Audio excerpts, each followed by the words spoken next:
ছবিতে জমা পড়ে আছে সব মনেতে, টুকরো টুকরো কত ছবিতে জমা পড়ে আছে সব মনেতে।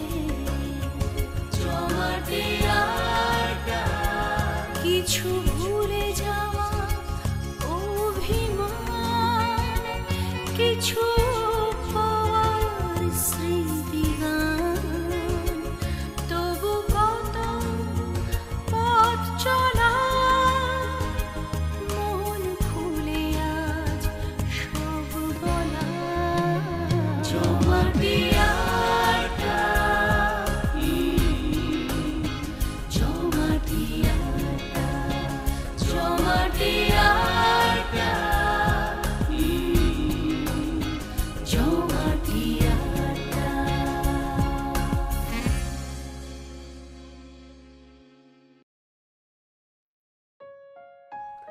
ওয়েলকাম টু নিউজ হান্টার সৈকত।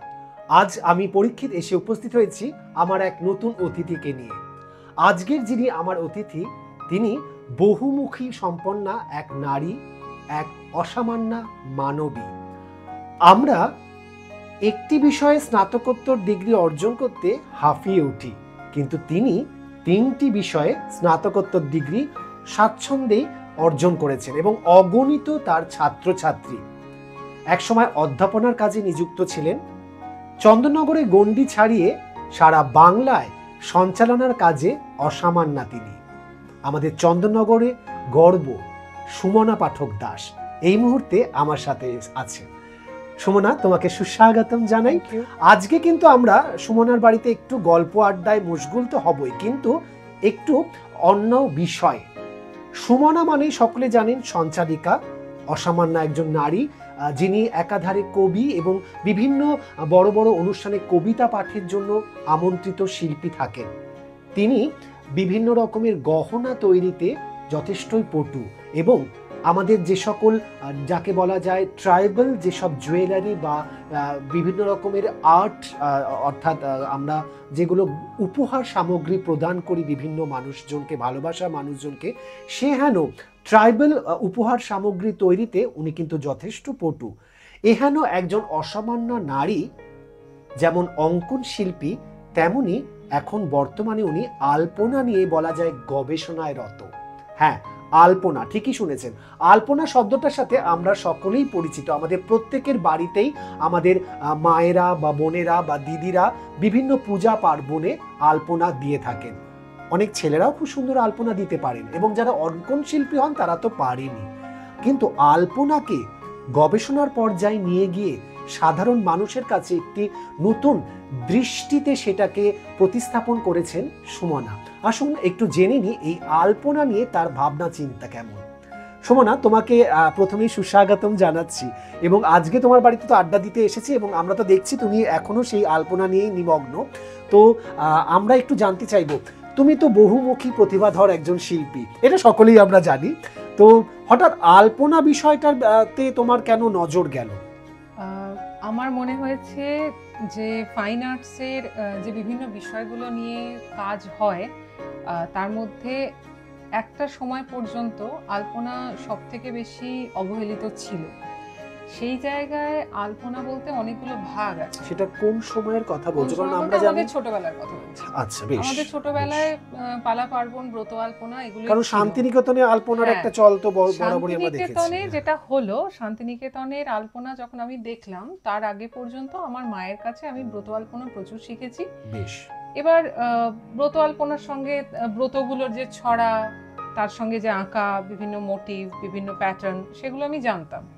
কিন্তু শান্তিনিকেতনের আলপনা, বিশেষ করে মানে আমার যিনি গুরু সুধীরঞ্জন মুখোপাধ্যায়, সুধীর স্যারের আঁকা দেখার পর আমার মনে হলো যে আমার এখনো একটা দিক অজানা থেকে গেছে এবং আমার ভীষণ প্রিয় বললে তো কিছুই বলা হয় না, মানে আমার প্রেরণা হচ্ছেন রবি ঠাকুর। তো রবি ঠাকুরের সমস্ত বিষয়গুলো নিয়ে আমি চেষ্টা করি নিজের মতো করে কাজ করার, পড়ার। কিন্তু তখন মনে হলো যে রবি ঠাকুরের মানে উৎসাহে শান্তিনিকেতনের যে আলপনা, তাতে ঋতুর সঙ্গে, প্রকৃতির সঙ্গে এবং তার গান, তার লেখার সঙ্গে যে এত সুন্দর সম্পর্ক, বা শান্তিনিকেতন, শ্রীনিকেতনের যে উৎসবগুলোর সঙ্গে যে আলপনার এত গভীর সম্পর্ক, সেগুলো আমার অজানা ছিল এবং আমাদের কাছেও ভীষণভাবে অজানা, মানে হ্যাঁ, আমি হ্যাঁ। শুনছি আর অবাক হচ্ছি। এবার শান্তিনিকেতনের বিভিন্ন উৎসব হয়, বিভিন্ন উৎসবের জন্য আলাদা আলাদা আলপনা হয়। আচ্ছা। তো সেই আলপনার যে রং চয়ন, রং নির্বাচন, তার যে প্যাটার্ন, তার যে চলন, গতি, শান্তিনিকেতনের আলপনার যে বিষয়বস্তু, আমার মনে হলো এটা একটা মানে অগাধ সমুদ্র। তো সেই জায়গায় যখন মানে বড় বড় শিল্পীরা কাজ করেছেন শান্তিনিকেতন ঘরানার আলপনা নিয়ে, আমার মনে হলো যে এটা মানুষের কাছে মানে একটু যেন দূরের, এখানকার মানুষের কাছে, বিশেষ করে শান্তিনিকেতনের বাইরের মানুষজনের কাছে, কলকাতার মানুষজনের কাছে বা অনেকের কাছে একটু যেন দূরের। তো সেই সময় আমার ওটার ভীষণ কৌতূহল ছিল। সেই জায়গা থেকে আমি স্যারের সঙ্গে যোগাযোগ হয় এবং স্যারের কাছে আমার বেশ কিছু বছর ধরে শিখলাম কিভাবে আমাদের যারা আগের মানুষজন আঁকাআঁকির, মানে নন্দলাল বসু থেকে শুরু করে পরবর্তীকালে ধরো সুকুমারী দেবী সেই সময়কার আলপনা, ব্রত আলপনাকে তিনি অন্যভাবে চালিত করেছিলেন, কিভাবে হয়েছে সেটা, বা তার পরবর্তীকালে যারা এঁকেছেন কিভাবে আলপনাকে প্রকৃতির সঙ্গে যুক্ত করেছেন, বা নেচার স্টাডি, প্রকৃতিকে দেখে একটা ফুলের বিভিন্ন প্যাটার্ন, সেটাকে ব্যবচ্ছেদ করা, সেটার থেকে আলপনাকে খুঁজে নেওয়া, এইটা নেচার স্টাডি। তো সেটা এক একটা ফুলের যে প্যাটার্ন, নেচার স্টাডি বলতে আমরা সাধারণত যেটা বুঝি যে প্রকৃতির মাঝখানে নিয়ে যাওয়া হয়, সেখান থেকে তুমি যা দেখছো সেটা আঁকো তোমার ওইভাবে চিন্তা ভাবনা দিয়ে। কিন্তু শান্তিনিকেতন আলপনার নেচার স্টাডি মানে হচ্ছে যে বিভিন্ন ফুল, পাতা, তার যে আকৃতি, অবয়ব, সেখানে প্রকৃতি তৈরি করে দিয়েছে আলপনা, সেইখান থেকে খুঁজে বার করতে হবে তোমার অন্তর্দৃষ্টি সেখানে। হ্যাঁ, সেইখান থেকে তোমাকে খুঁজে বার করতে। একটা কচুরি পানা, কিন্তু কচুরি পানাটার মধ্যে ওই ফুলটার মধ্যেও আলপনা আছে। একটা খেজুর পাতা, খেজুর গাছ, তার মধ্যেও আলপনা আছে। একটা ছাতিম গাছের পাতা, 7টা পাতা ছড়িয়ে, সেটার মধ্যেও আলপনা আছে। বা একটা পাতা জাস্ট পড়ে আছে গাছের নিচে, ওটাতেও আলপনা আছে। তোমাদের দেখার চোখটা আরো তখন মনে হলো যে স্যারের সঙ্গে মানে যোগাযোগে, স্যারের কাছ থেকে যখন মানে দীর্ঘদিন ধরে শিখতে থাকলাম, প্র্যাকটিস করলাম বছরের পর বছর, তখন মনে হলো যে একটা নতুন চোখে দেখছি যেন। সেটা আমার ফাইন আর্টসের ওয়াটার কালার, আমার মোম রং, আমার অয়েল কালার এসব নয়, মিনিয়েচার পেন্টিংও নয়, সেটা ওয়ার্লিও নয়, মধুবনীও নয়, সেটা অন্য একটা চোখ, অন্য একটা দেখা। তো তখন সেখান থেকে আমার আগ্রহ হলো। আর তারপরেই মনে হলো যে কোভিড পিরিয়ডে বিশেষ করে মনে হলো যে প্রচুর মানুষ, বাড়িতে মহিলারা বিশেষ করে, তারা অনেকটা সময় পেয়েছে। কতক্ষণ মানুষ সিরিয়াল দেখবে, সিনেমা দেখবে, টিভি দেখবে, মানে এটা তো ছেড়েই দাও, সে মানে একটা যাচ্ছে তাই ব্যাপার, এবং তাতে মনটা দূষিত হয় একদম। এবার আমার তখন মনে হলো যে আমি একটা কল করে দেখি, একটা সবাইকে একটা আহ্বান জানিয়ে দেখি যে তোমরা অনলাইন আলপনার ক্লাস করতে চাও কিনা কোভিডে। সেই সময় ফার্স্ট ওয়েভ যখন এলো, তখন আমি ওয়েস্ট বেঙ্গলে প্রচুর জন, আমার প্রায় 63 জন স্টুডেন্ট, তারা বাড়ির বিভিন্ন বয়সী মহিলা, ওয়ার্ক ফ্রম হোম করে, কেউ কেউ জীবনে তুলি ধরেনি। আমি শুধু বললাম পেন্সিলটুকু ধরতে পারেন তো? বললো হ্যাঁ। আমি তাতেই হবে। বাংলা, হিন্দি, ইংরাজি 3টে ভাষায় ক্লাস করেছি। যখন সেকেন্ড ওয়েভ এলো, তখন আমার সারা ভারতবর্ষ জুড়ে স্টুডেন্ট। আচ্ছা, কেউ ব্যাঙ্গালোরে বসে অভিনব ব্যাপার একটা তুমি ঘটিয়েছো। কেউ ব্যাঙ্গালোরে বসে ক্লাস করছে, কেউ দেরাদুনে আছে, কেউ আসামে আছে, কেউ বোম্বেতে আছে, কেউ দিল্লিতে আছে। তো তারা ওই টাইমটায়, রোববার সন্ধ্যেবেলা একটা টাইম, 2টো ব্যাচ হতো আমার তখন। তো সেই 2টো ব্যাচ তখন তাদের কাছে যেন অক্সিজেন। তারা মনে করলো যে এটা আমাদের কাছে একটা দারুণ, এবং যেটা আমি করতাম, দিগন্ত খুলে দিয়েছে দিগন্ত। এবং আমার এখনো মনে আছে, আমার এক ছাত্রী, মানে সে আমার মায়ের বয়সী, মালিনী শ্রীনিবাসন, তো উনি সাউথের ব্যাঙ্গালোরের মহিলা। তো উনি তো ওনাদের যে সাউথ ইন্ডিয়ান স্টাইল, আমি একদিন শান্তিনিকেতন স্টাইলের মাছ শেখালাম। উনি পরের দিন আমাকে 10 রকম সাউথ ইন্ডিয়ান স্টাইল মাছ, সে মাছের সুর, মহিলা যে মাছ, তার বিনুনি, সে কেমন হয়, তো সেটা সবাই গ্রুপে দেখলো।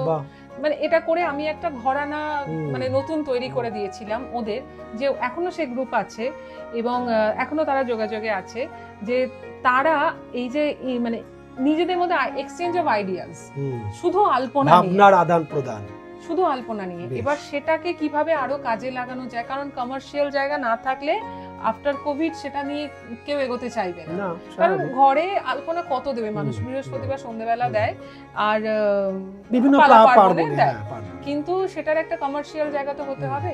তো আমি যেহেতু জুয়েলারি আর্টিস্ট, আমি চেষ্টা করেছি যে আমার এমন একটা উদ্যোগ রাখার, যে আমি এমনি পেশাগত কারণে ব্যস্ত থাকি, কিন্তু তার মধ্যেও আমার উদ্যোগ থাকে যে আমি যদি একটু ওয়ার্কশপ করতে পারি, একটু যদি যারা কাজ করতে চাইছে, জুয়েলারি শেখালাম, তাতেও আলপনা রইলো, কেটল আর্ট করলাম, মানুষের বাড়ি ছোট্ট একটা কেটল একটা কর্নারে হয়তো বাপ ঠাকুরদার আমল থেকে পড়ে আছে, তো সেটাকে যদি একটু রং টং করে সুন্দর করে আলপনা করা যায়। আমার মোটো হচ্ছে যে এই জেনারেশনকে আলপনার যে ট্র্যাডিশন, শান্তিনিকেতন আলপনার যে ট্র্যাডিশন, আমাদের যে ঐতিহ্যকে মেলে ধরা এবং মেলে সেটাকে ধরা। বজায় রাখা, এবং আমার যারা ছাত্রী হবে তারা ওই ছাত্র বা ছাত্রী, ছাত্রছাত্রী, হ্যাঁ ছাত্রছাত্রী যারা হবে তারা বাড়ির চৌকাঠ থেকে শুরু করে বাড়ির যেটা আমাদের শোয়ার ঘর পর্যন্ত পুরোটায় তাদের নিজেদের হাতে তৈরি করা জিনিসের ছোঁয়া থাকবে। সেটা তার তৈরি করা নিজের ব্যাগে আঁকা হতে পারে, তার পাঞ্জাবিতে হতে পারে, তার শাড়িতে হতে পারে। আমরা একটা ব্যাগে আঁকা এক্ষুনি তুমি হ্যাঁ। শেষ করেছো, একটু এটা আগে just যখন আমরা preliminary ঢুকলাম করেছি। তখনও মোটামুটি এটা শেষ করে রাখলো এর উপর এটা। এবার আলপনা হবে আর কি। আচ্ছা, এটা বেশ। আমি একটু অন্য স্টাইলে করছি, মানে বেশ। এটা অ্যাবস্ট্রাক্ট একটা রাউন্ড আছে, এটা হুম। সার্কেলটা ধরে আমি এবার এখানে আলপনাটা করব। মানে বিভিন্ন ফরমেশনে আলপনাটাকে যদি না ভাঙা হয় তাহলে গ্রহণযোগ্যতা মানুষের কাছে কমে যাবে, কিন্তু সেই গ্রহণযোগ্যতাটা বাড়ানো এবং মানুষের একদম চৌকাঠ থেকে শুরু করে তার বেডরুম পর্যন্ত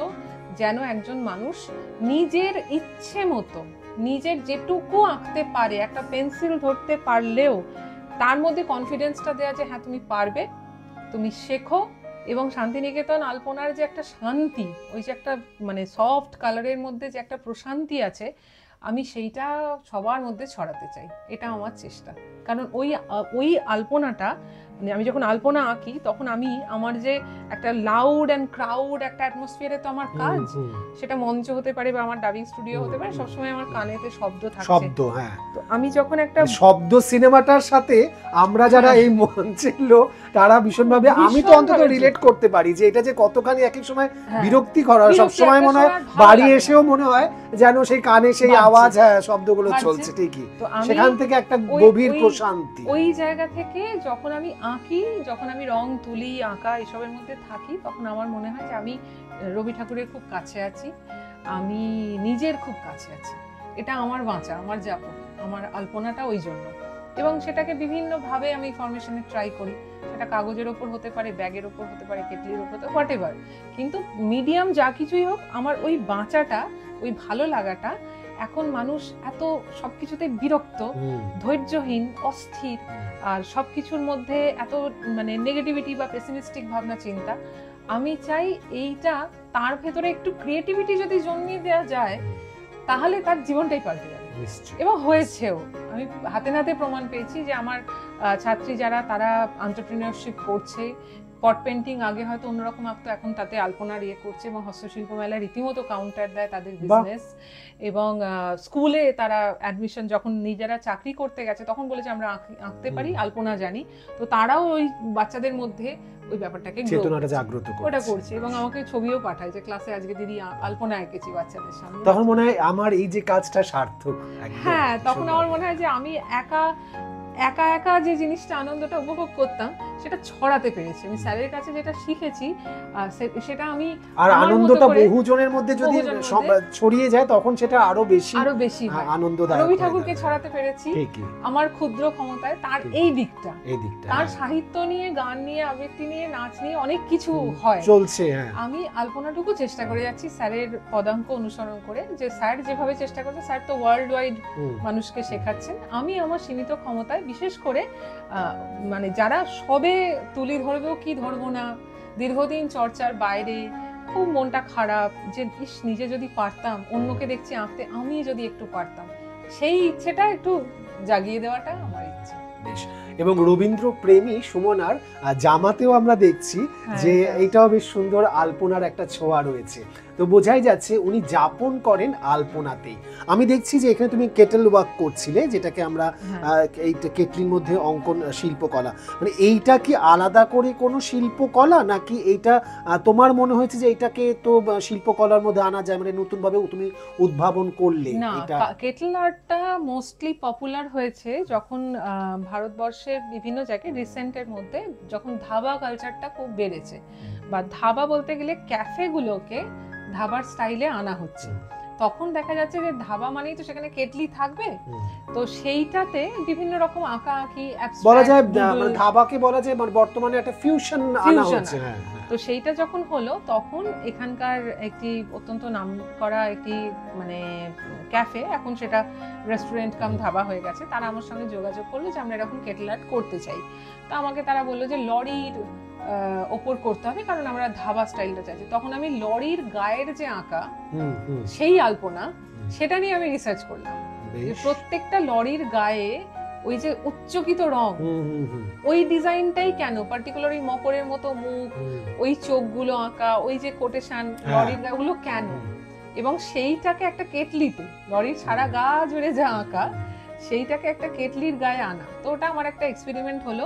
তারপরে মনে হলো যে বেশ, ওটা যখন হলো তাহলে এবার একটুখানি অন্যরকম কিছু করি, এবার আলপনা দিই। তো তারপরে আবার কেটলির ওপর আলপনা করলাম। তারপরে আস্তে আস্তে বিভিন্ন জনের মধ্যে ব্যাপারটা ছড়ালো। বিয়েতে বিভিন্ন জায়গা, যে ট্রেডিশনাল বিয়ে বাড়ি, সেই সমস্ত জায়গা থেকে আমাকে কন্ট্যাক্ট করলো যারা ইভেন্ট ম্যানেজমেন্ট করে তারা, বা পার্সোনালিও কন্ট্যাক্ট করেছে ব্রাইড, তার ইচ্ছে। আচ্ছা, আলপনা বলতে আমরা যেটা জানি যে খড়ি মাটি দিয়ে করে, মানে তোমার ক্ষেত্রেও কি সেটা বিয়ে বাড়িতে সেটা করো না? খড়ি মাটি দিয়ে নয়, এটা করা হয় একদম পার্মানেন্ট কালার দিয়ে। কারণ আমি এ পর্যন্ত যে কাজই করেছি তারা বলেছে যে এটা আমার বিয়ের স্মৃতি হয়ে থাকবে, আমার বাড়ির একটা গয়না, তারা সেইভাবে চেয়েছে। তো বাড়ির 4 জন সদস্য, বাবা মা ভাই বোন, তো আলপনা সিঁড়ি দিয়ে নামছে ঝর্ণার মতো, সেখানে 4টে পাখি, ওই 4 জন। তো সেখানে বসে তারা বলছে যে, আমি পরে শুনলাম যে তখন মানে সারা বাড়ির লোক ওইখানে এসে আলপনার ওখানে ছবি তুলেছে, রিল বানিয়েছে, সবকিছু করেছে, এবং ওই ছোট্ট সিঁড়িটা ওদের কাছে তখন একটা আইকনিক হয়ে গেছে। আর মেয়ের শখ ছিল যে আমি ওখান থেকে ওই বেনারসি পরে, লাল আলতা পরে, ওই আলপনার উপর দিয়ে আমি হেঁটে নামবো, ওটা ওর একটা ড্রিম ছিল। তো আমি ওটাকে করতে পেরেছি, সেটা আমার একটা উপহার দেওয়া। শান্তিনিকেতন স্টাইল আলপনাতেই করেছি কাজটা। আমি বলেই দিয়েছিলাম আমি এর বাইরে করব না, আমি এটাই করব। যতক্ষণ না কোনো একটা কাজ, কোনো একটা ডিজাইন মিনিংফুল হচ্ছে, তার মধ্যে কোনো একটা মানে যতক্ষণ না আমি খুঁজে পাচ্ছি, ততক্ষণ পর্যন্ত আমার মনে হয় না যে সেটা কাজটা সার্থক হলো, সেটা গ্রহণযোগ্য হলো, এটা আমার মনে হয়। বা তারাও যে আমাকে নিযুক্ত করলেন যে বিশ্বাস বা ভরসা থেকে, আমি সেটা সঠিকভাবে তার মূল্যায়ন করতে পারব। একদম, যে আমি যখন আলপনা দিই আমি চেষ্টা করি তার মধ্যে একটা গল্প রাখার। না, এটা স্যারের তত্ত্বাবধানে আঁকা। এখানে আমি এখন যে বৃষ্টি হচ্ছে, চতুর্দিকে ওয়াটার পলিউশন, তো সেই জায়গা থেকে এই জলটাকে একটা পদ্ম পুকুর এঁকেছি। পদ্ম পুকুর, সেটা একটা পদ্ম ফুটেছে, সেখানে রাজহাঁস চড়ে বেড়াচ্ছে, আর এই পুরোটা হচ্ছে আমাদের পৃথিবী, মানে আমাদের পৃথিবীর মানুষ হিসেবে দায়িত্ব এই পুকুরগুলোকে এই বর্ষাকাল থেকেই দায়িত্ব নিয়ে পরিষ্কার পরিচ্ছন্ন রাখার। জলটা এখন পরিষ্কার হয়ে যায়, প্রচুর জলটা পড়ে, তারপর থিতিয়ে যায়, শরৎকাল থেকে পরিষ্কার হয়। তো আমার মনে হচ্ছে এটা একটা মেসেজ দেওয়া যেতে পারে যে জলটাকে যেন আমরা ওয়াটার পলিউশনটা করে নষ্ট না করি, এখন থেকে যেন আমরা জলের প্রতি যত্ন নিই। তো সেই ভাবনা থেকে এটা করা। এটা যেরকম এঁকেছি যে বর্ষাকাল এখন, হ্যাঁ, এখন চতুর্দিকে বৃষ্টি হচ্ছে, ওই জন্য মাছেরা খুব খুশি আছে, মাছেরা আনন্দ করছে। তো সেই ভাবনা থেকে আমার মাছেদের উদযাপন, এটা সেলিব্রেশন অফ ফিশ লাইফ। হ্যাঁ, তো বড় মাছ ছোট মাছ তারা সব যেন নাচছে, মানে এটা দেখে একটা গুগলি মানে দেওয়া যায় যে এখানে কতগুলো মাছ আছে বলুন আপনারা, ইনস্ট্যান্ট জবাব দিন, সেই অসাধারণ। আচ্ছা, এই যে তুমি বললে যে গল্প আমি তৈরি করি, এই গল্পটা কি, ধরো এটা তো তুমি তোমার বাড়িতে কাজটা করেছো, কোনো জায়গায় তুমি যখন যাচ্ছ সেটা করতে বা শেখাতে বসেছো, গল্পটা কি আগে থেকে একটা ভাবনা চিন্তার মধ্যে থাকে, না তুমি সেটা ভাবনা চিন্তা করে নাও? ডিপেন্ড করে, সেটা ডিপেন্ড করে। কখনো আলপনা প্রতিযোগিতায় তুমি গেছো, অনেক সময় সেটা তুমি নিজে প্রতিযোগী হয়ে গেছো, আবার তুমি সেখানে বিচারক হয়ে গেছো। বিচারক সেই ব্যাপারটা আলাদা, কিন্তু যখন প্রতিযোগী হয়ে গেছো, সেখানে যে কোনো জায়গায় তোমাকে করতে দিচ্ছে, সেটা তো অনেক সময় আমরা আগে থেকে জানি, একটা প্ল্যান করে রাখি, কিন্তু অনেক সময় প্ল্যানটা যাকে বলা যায় যে সঠিক তার রূপায়ণ ঘটানো সম্ভব হয় না বিভিন্ন কারণে, সময়ের অভাবে বা সেই জায়গাটা ঠিকঠাক নয়। হ্যাঁ, যে এটা হয়তো ঠিকঠাক রাস্তায় একরকম হবে, আবার যেটা মেঝেতে একরকম হবে, তো সেটা তখন তুমি সেই গল্পটা সেটা আমি একবার হয়েছিল এরকম যে জায়গা কম থাকে, জায়গা কম, আমি মোটামুটি একটা প্ল্যান করে গিয়েছিলাম, গিয়ে দেখলাম আমার যে জায়গাটা পড়েছে সেটা অসম্ভব এবড়ো-খেবড়ো। তখন আমি দেখলাম এবড়ো-খেবড়ো যখন, আমি এর উপর এবড়ো-খেবড়ো কাজই করব।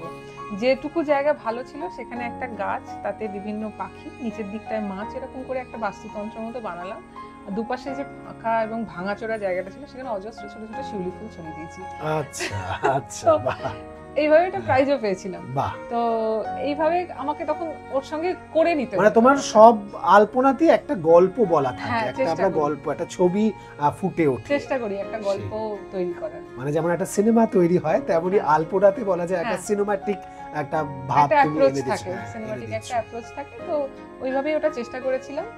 আর এবার তারপরে নিজেরই করে তখন মনে হলো যে বাহ, এরকম তো হতে পারে যে খানিকটা শৃঙ্খলায় রইলো, খানিকটা বিশৃঙ্খলার মধ্যেও একটা বিউটি যেটা অরণ্যে আছে, মানে গাছপালা প্রকৃতির মধ্যেও আছে। যে প্রকৃতির মধ্যে আমরা দেখে বলি যে ওর শৃঙ্খলা নেই, কিন্তু প্রচুর শৃঙ্খলা আছে প্রকৃতির মধ্যে। ছোট গাছেদের যারা যাতে রোদ পায়, বড় গাছেরা সেটা চেষ্টা করে, ছোটরা যখন ছোট থাকে তাদেরকে রক্ষা করার জন্য বড় গাছেরা চেষ্টা করে। তো ওদের মধ্যেও একটা নিয়ম আছে, একটা শৃঙ্খলা আছে, আবার তার মধ্যেও একটা মুক্তি আছে, যেমন খুশি তেমন বেড়ে ওঠার একটা আনন্দ আছে। তো আমি যখন বলাই গল্পটা পড়ি বা যখন ফাল্গুনী নাটকটা পড়ি, তখন মনে হয় যে মানে ওই যে পাখির বাসার গান, উতল হাওয়ার গান, তখন ওগুলো আমায় ভাবায়। তখন মনে হয় যে এটা যদি আমি আঁকতে পারতাম, একটা সুন্দর পাখির বাসা যদি আঁকতে পারতাম, যে একটা হাওয়াকে যদি আমি আঁকতে পারতাম তখন, বা হাওয়াতে একটা পাতা দুলছে, ওই চলনটা যদি আঁকতে পারতাম, এভাবেই চেষ্টা করি, এভাবেই ভাবি। আমরা আমাদের গল্প আড্ডা তো চলতে থাকবে, তার সাথে সাথে যেটা বলি, আমি যেটুকু তার ভূমিকায় দিয়েছিলাম এমন একজন ব্যক্তিত্ব যে খুব স্বল্প পরিসরে তার সম্পর্কে বলাটা আমার মতো একজন সাধারণ মানুষের পক্ষে একদমই সম্ভবপর নয়, কারণ যেটা বলা হয়নি সেটা অনেকটা কিন্তু আপনারা বুঝে নিলেন, তার জন্য আমাকে তো বলতেই হবে। সেটা হচ্ছে, আপনারা কথা শুনে তো বুঝতেই পারলেন একজন প্রকৃতি প্রেমিকা, এবং তার সাথে সাথে পশু পাখি বিশারদ বলাই যায়, কারণ তার বাড়িতে বিভিন্ন রকম পশু পাখিরা কিন্তু লালিত পালিত হয় সযত্নে। এবং আমরা গল্প একটু আগেই শুনছিলাম যে অনেকে যে থাকে না, তাদের বাড়িতে হয়তো অতিরিক্ত কোনো ছানা হয়ে এসেছে, বেড়াল ছানা হতে পারে, কুকুর ছানা হতে পারে, তারা সযত্নে সুমনার বাড়ির সামনে তারা রেখে দিয়ে যায়, এবং সুমনা তাদেরকে খুব সুন্দরভাবে যত্নে লালন পালন করে থাকেন। তো এহেন একজন পশু পাখি প্রেমিক এবং প্রেমিকা, এবং তার সাথে সাথে আমরা যাকে বলা যায় উদ্ভিদ বিশারদ, সেটা কিন্তু অনায়াসেই সেই নামে তাকে আখ্যায়িত করাই যায়, কারণ অসাধারণ সব গাছের তার সম্ভার তার বাড়িতে, এবং উনি গাছ সংগ্রহ করতে যেমন ভীষণ ভালোবাসেন, মানুষকে গাছ উপহার দিতেও ভালোবাসেন। তো কাজেই বোঝাই যাচ্ছে যে আমরা খুব সংক্ষেপে এই মানুষটিকে কিন্তু বিশ্লেষণের আওতায় আনতে পারি না। তো আমরা আবার আমাদের সেই আলপনাতে ফিরে আসি। আমরা এখন সবসময় বলে থাকি, আমি না সময় পাচ্ছি না, কখন সময় পাবো, এই তো দেখো না সারাদিন ধরে এত কাজ, বাড়ির এত কাজ, অফিসের কাজ, ছেলের পড়াশোনা, এরকম ইয়ে। তো এই হেন মানুষটি কবিতা লিখছেন, সঞ্চালনার কাজে জড়িত থাকছেন, তার সাথে সাথে বিভিন্ন রকমের যে জুয়েলারি সেগুলোতে নতুন নতুন রূপ দিচ্ছেন, তার সাথে সাথে আবার আলপনার কাজে নিযুক্ত হয়েছেন, ছাত্রছাত্রীদেরকে পড়ানোর মনোযোগী করে তুলছেন, এবং আরও বিভিন্ন রকমের অনুষ্ঠান ডাবিং করছেন, এবং লেখালেখিতে তার পাণ্ডিত্য অসাধারণ। আমরা যারা তার লেখার গুণমুগ্ধ ভক্ত আমরা আছি, তারা তো জানি তার মান কতখানি উচ্চ মানের। তো এবং সবথেকে বড় কথা, বিভিন্ন আমাদের রাজ্যের শুধু না, বাইরের রাজ্যেরও ক্ষেত্রে যারা আমাদের দেশের ঐতিহ্য গর্ব বলা যায়, তো সেই ধরনের মানুষদের সাথেও তিনি কিন্তু তাদের সাথে কাজ করছেন। তো এই ধরনের কাজ যারা করেন, সবসময় তার মাথাটা তো ভীষণভাবেই সচল রাখতে হয়, স্থির রাখতে হয়। আলপনা, উনি বললেন যে আলপনা ওনাকে শান্তি দেয়, কিন্তু আলপনার কাজটাই বা তুমি কখন করতে পারো সেটা যদি একটু বলো, কারণ এখন টাইম ম্যানেজমেন্ট, আমি কেন জিজ্ঞেস করলাম, লোকে যে এই যে বলে সময় নেই, তুমি তাহলে কি করে সময় বার করো? সময় বলতে চ্যানেলাইজ করি, আগে থেকে একটু প্ল্যান করে রাখি। আর যেহেতু মানে শিল্পী হিসাবে আমাদের সবাইকারই মানে একটা ভাবনা চিন্তার অনেকটা জায়গা থাকে, উচিত থাকা, র্যান্ডাম শুধু কাজ করে যাওয়া নয়, মানে নিজের জন্য পড়াশোনা, নিজের জন্য কিছু কাজ করা, এটা আমার মনে হয় খুব জরুরি। ওটা না করলে আবার এগোনো যাবে না। তাই জন্য আমি পারপাসলি চেষ্টা করি যে মাসে অন্তত একটা বই আমি পড়বো, যে কোনো বই আমি পড়বো, এটা আমার চেষ্টা থাকে। সপ্তাহে অন্তত একটা কাজও আমি করব, একটা আঁকাও আমি আঁকবো। এবং আমার যে প্রথম আঁকার গুরু যিনি পুষ্পেন নিয়োগী দাদা আমাকে বলেছিল যে আঁকার এইখানে এসেছিস তো, এটা নিয়ে এগোতে হবে। যদি বিরাট একটা ছবি আঁকতে নাও পারিস, একদিনে হয়তো কিছু আঁকা কিচ্ছু হলো না, প্রচন্ড ব্যস্ত, তবুও একটা কাগজে একটা দাগ টেনে ওটাকে নমস্কার করে শুরু, মানে ওটাই আমার সেদিনকার নিবেদন। কারণ আমরা যারা শিল্পী তাদের কাছে আমাদের আর্টটাই ধর্ম, এটা আমি বিশ্বাস করি। এবং সুন্দর একটা কথা শুনলাম, আমরা যারা শিল্পী তাদের কাছে আমাদের শিল্প কলাটাই ধর্ম, ওটাই ধর্ম। মানে এইটা যদি আমরা সকলেই মেনে চলি তাহলে আমাদের নিজেদের শিল্পকলা আরো বেশি উন্নততর হতে পারে। হ্যাঁ, ওইটাই। আমি মঞ্চে যখন উঠি, আমার মঞ্চটাই মন্দির, আমার দর্শক শ্রোতারাই আমার দেবতা, আর আমার কাজটা আমার নিবেদন। আর যখন আমি আঁকি তখন ওটাই আমার উপাচার, আমি যেটা আঁকলাম ওটাই সরস্বতীর কাছে আমার মানে অর্ঘ্য। তো সেইটা যদি আমি পুজোর মতো করে নিই, পুজো তো রোজই করি, তো সেইটা যদি আমি ওইভাবে নিই তাহলে তো ঠিক সময় হয়েই যায়, ওটার জন্য আলাদা সময় লাগে না।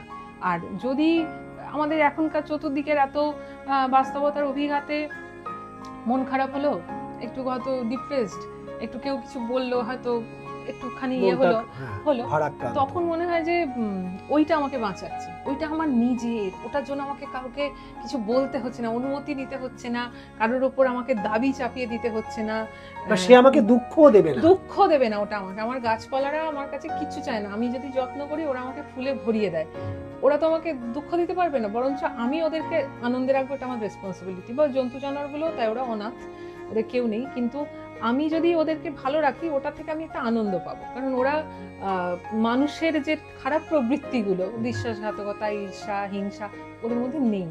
তো ওই ভাইবসটা আমার কাছে খুব জরুরি, ওটা আমি নিজের তাগিদে করি। আর আঁকাটাও ঠিক ওই রকম, এটা আমি নিজের তাগিদে আঁকি যে এটা করলে আমি ভালো থাকবো। তো সুতরাং সেই জন্য সময় হয়ে যায়। সবকিছুর পরেও স্টেজ থেকে ফিরেছি প্রচন্ড হাঁকলান্ত, সবকিছু চেঞ্জ করলাম, একটু ফ্রেশ হলাম, দিয়ে একটা খাতা নিয়ে বসে একটু টুকটুক করে করলাম, এরকম করে খাতার পাতা ভরাচ্ছি। তো এই যে তুমি যেটা অনলাইনে করেছো সেটা তো অফলাইনে করা যেতেই পারে, মানে আলপনা নিয়ে কাজ অফলাইনে তো করা যেতেই পারে। তো এরকম কর্মশালা তো কোন সময় ভেবেছো যে কর্মশালা করব আলপনা নিয়ে? আমার যারা অনলাইনে ছাত্রী সব দূরে দূরে আছে, বা অফলাইনে যারা 2 বছর ধরে করেছে, এখন কর্মব্যস্ত ভীষণভাবে, খুবই তারা কম কাজ করছে, বা তারা আমার সঙ্গে লাস্ট একটা কাজ করেছে, একটা 1.5 কিলোমিটার আমরা আলপনা দিয়েছিলাম। আচ্ছা, রাস্তার উপরে, জগদ্ধাত্রী বারোয়ারি রাস্তা জুড়ে 1.5 কিলোমিটার আলপনা আমি আমার ছাত্রীদের মিলে দিয়েছি, যারা খুব ভালো কাজটা শিখেছে। অভিনব একটা উদ্যোগ কাজ, এটা চন্দননগরে রেকর্ড একটা, তো সেটা করেছিলাম। তো সেইবার তারা এবার চাইছে যে দিদি অনেকদিন আউট অফ টাচ, নতুন কিছু শিখবো, একটু আবার একটা কিছু হোক। তো আমি তখন বললাম যে ঠিক আছে, ক্লাস তো শুরু করবোই, তার আগে আবার নতুন যারা চাইছে, নতুন করে শিখতে চাইছে, বা নতুন করে এটা এক্সপিরিয়েন্স করতে চাইছে, শান্তিনিকেতন আলপনার ওয়ার্কশপের যে একটা আবহ, সেইটাকে যারা উপভোগ করতে চাইছে তাদের জন্য আমি একটা ওয়ার্কশপের আয়োজন করছি। প্রথম ওয়ার্কশপটা করব 2রা এবং 3রা অগস্ট চন্দননগর একটা হেরিটেজ জায়গা, যেটা হচ্ছে ফ্রেঞ্চ ইনস্টিটিউট হল, যেটা চন্দননগর মিউজিয়ামের সঙ্গে লাগোয়া, একটা ঐতিহাসিক জায়গা, সেইখানে করব প্রকৃতির মধ্যে। তাতে আমি নেচার স্টাডিটাও করাবো, এবং তার সঙ্গে কমার্শিয়াল যে আলপনা নিয়ে কাজ করা যেতে পারে, জুয়েলারিতে গয়না, কেটল আর্টে গয়নার ব্যবহার, কাপড়ে আঁকতে গেলে যে প্রথম হাত কাঁপে, কোন কাপড়ে কিভাবে আঁকবো, রং ছড়িয়ে যেতে পারে, এইগুলো নিয়ে যে বিস্তারিত হবে, এই পুরোটা নিয়ে আমি 2 দিনে ওয়ার্কশপটাকে দাঁড় করিয়েছি। সেখানে সাধারণ মানুষও, শুধু যে যারা আঁকা, বাস সেটা জানতে চাইছিলাম, যে পেন্সিল ধরতে চাইলেই আমি শেখাবো, বিরাট আঁকিয়ে হতে হবে না। তো যারা পেন্সিল ধরতে পারবে তাদেরকেই আমি, মানে তাদেরকেও নিতে পারবো, যারা ভালো আঁকে তারা তো আসছেই, তারা শান্তিনিকেতন আবহটা উপভোগ করতে আসছে, কারণ সেখানে একটু গান থাকবে, ব্রহ্মসঙ্গীত থাকবে, রবীন্দ্রসঙ্গীত থাকবে, এখানকার বিভিন্ন মিডিয়া পার্সন তারাও যোগাযোগ করছেন যে নতুন হচ্ছে, প্রথমবার আমরা দেখতে আসছি। এবং চন্দননগরের বুকে তো প্রথম, কিন্তু আমার যেটা শুনে মনে হচ্ছে হুগলি জেলাতেও সেটা প্রথম, একদম জেলাতেও প্রথম হচ্ছে। এখানে অভিনব উদ্যোগে আমার তো ইচ্ছা করছে আমিও থাকি, তুমি যদি নাও বলো আমি কিন্তু থাকবো, এবং অবশ্যই আপনারাও তাহলে আসুন, কারণ এখানে অভিনব উদ্যোগকে সাধুবাদ তো জানাতেই হয়, এবং কি ধরনের কাজ হচ্ছে এবং ব্যাপারটাই বা কি, আর সেইটা কিন্তু একদম শুধুমাত্র কথা শুনে বিশ্বাস করবেন না, আপনারা নিজেরা সরজনে মিনে তদন্ত করে দেখুন। কারণ শুধু যেটা যিনি বলছেন তিনি তো তার নিজের ঢাক নিজেই পেটাবেন, কিন্তু না, সেটা যে নাও হতে পারে, সেটা আসুন, আমার মনে হয় সেটা সকলের দেখা উচিত, জানা উচিত, এবং এইটা থেকে যারা উৎসাহিত হবেন পরবর্তীতেও তারা আবার নিশ্চয়ই যুক্ত হতেই পারে। আমি সেটা একটা তো ভালো অভিজ্ঞতা দিতে চাইছি নিশ্চয়ই, তাদেরকে, যে আমাদের শান্তিনিকেতনের গুরুকুল এবং তাদের আবহে- জীবনেও একটা শান্তির বাতাবরণ অবশ্যই। তুমি এনে দেবে। ওই শান্তিনিকেতনের গুরুকুল আবহে আলপনাটা কেমন হয়, আলপনা ওয়ার্কশপটা কেমন হয়, এবং ওই প্রশান্তিটা, ওই অভিজ্ঞতাটা তাদেরকে আমি দিতে চাই, যে কেমন লাগবে ওই কাজটা করতে। এটা আমারও একটা উৎসাহ এই জন্য যে আমি সাধারণ মানুষের মধ্যে একটা নতুন অভিজ্ঞতা যদি দিতে পারি, তাদের একটুও ভালো লাগা, যেটা মানুষের সব থেকে এখন প্রয়োজন। চতুর্দিকে এত ব্যাড ভাইবস এর মধ্যে একটা গুড ভাইবস যদি আমি দিতে পারি একটা রবি ঠাকুরকে আশ্রয় করে, সেটাই আমার চেষ্টা। এবং সত্যি আমি শুনে আমি যেন রোমাঞ্চিত হচ্ছি, এবং আমি আশাবাদী যে যারা এই আলপনার কর্মশালায় থাকবেন তারা শেষ পর্যন্ত, যেদিন শেষ দিন হবে অর্থাৎ 2রা এবং 3রা আগস্ট, 3 তারিখ তারা যাওয়ার সময় এটাই বলে যাবেন যে এই যে নতুন জন্ম নতুন জন্ম নতুন জন্ম আমার। তো আমরা সত্যি আশাবাদী। হেন কর্মশালা আমাদের শহরে বুকে প্রথম হচ্ছে, এবং হুগলি জেলায় প্রথম উদ্যোগ নিয়েছেন সুমনা। আমরা সকলে অবশ্যই থাকবো এবং এই উদ্যোগকে সাধুবাদও জানাবো। এবং তার সাথে সাথে আমাদের গল্পটা এবার এখানেই শেষ করতে হবে, আড্ডাটা, কারণ আমরা এসেছি অনেকক্ষণ, এবং সুমনার এই কাজের মাঝখানে আমি একটু গল্প আড্ডায় কিছুটা তাকে মনে হয় একটু শান্তি আমিও দিতে পারলাম আশা করি।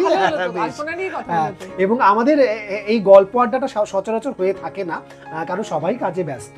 তো তার মাঝখানেও আমরা অনেক কিছু জানতে পারলাম, এবং এহেন গুণী শিল্পীকে আপনারা বুঝতেই পারছেন খুব ছোট পরিসরে কিন্তু ধরা একদমই সম্ভবপর নয়। কিন্তু সুমনা, যেতে যেতে অবশ্যই তোমার একটা কবিতা শুনতে চাই, কারণ অনেকদিন এটা থেকে আমি তো বঞ্চিত, এবং আমার দর্শক বন্ধুদেরকে যারা তোমার লেখা কবিতা অবশ্যই একটু চাইবো তুমি পাঠ করো। আচ্ছা, ঠিক আছে। আমার কবিতাদের কোনো নাম নেই, ওই জন্য বেনামি কবিতা ফেসবুকের পাতায় সুমনার বেনামি কবিতা। রাত কাটছে আঘাত যেমন, রাত কাটছে আঘাত যেমন, দিনে অগাধ ব্যস্ত, সপ্তাহান্তে পাক খেয়ে যাই অপরাধ সাব্যস্ত।